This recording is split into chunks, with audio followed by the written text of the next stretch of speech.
ক্ষুদ্রতম পূর্ণবর্গ সংখ্যা নির্ণয় করো যা যথাক্রমে 21, 36 এবং 66 দ্বারা বিভাজ্য। দেখো 21, 36 এবং 66, আগে আমরা এর লসাগু বের করে নেব। তাহলে 21 আর 36 এর লসাগু কত হবে? এটা 3 7 আর এটা 3 12। তাহলে 21-এর সাথে 12 গুণ করলে এই দুটোর লসাগু পেয়ে যাব, মানে 21 গুণিত 12, 12 20, 240 আর 252 হয়ে যাচ্ছে। আর তার সাথে 66, এর মধ্যে একটা 6 রয়েছে, তার মানে এর সাথে জাস্ট 11 গুণ করলেই আমরা লসাগু পেয়ে যাব। আচ্ছা, আমি লসাগুটা এইভাবে না করে আমি কি করেছিলাম, এখানে 36 আছে, 36টাকে লিখে নাও, এখানে গুণিত 7 করে নাও, কারণ 36-এর মধ্যে 3 আছে, এখান থেকে শুধু 7টা নিলেই লসাগু এসে যাবে। আর এর মধ্যে 6 আছে, তাহলে এখান থেকে শুধু 11টা নিলে হয়ে যাবে।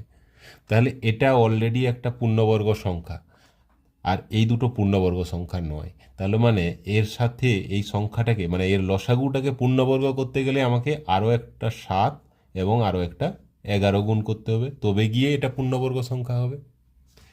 এবারে একটা জিনিস দেখো, আমি এটা পুরোটা গুণ করব না, আমি ইউনিট ডিজিটটা দেখে নেব। 6 7 42, 2 2 1 2, 2 7 14, 4 4 1 4, তাহলে ইউনিট ডিজিট 4 হবে। ইউনিট ডিজিট 4 দেখো এই দুটোতে আছে।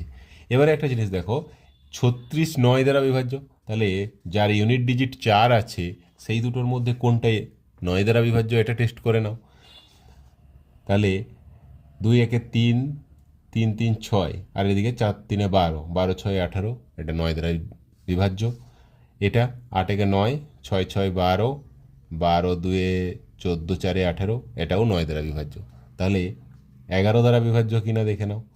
6 1 7, 7 2 9, আর এদিকে 8 6 14, 4 18, এটা 9 - 18, মানে -9, বা এটা 9 11-র বিভাজ্য হচ্ছে না 11 দ্বারা, তাহলে একমাত্র এটাই 11 দ্বারা বিভাজ্য হচ্ছে। অপশান এ হয়ে যাবে অ্যান্সার।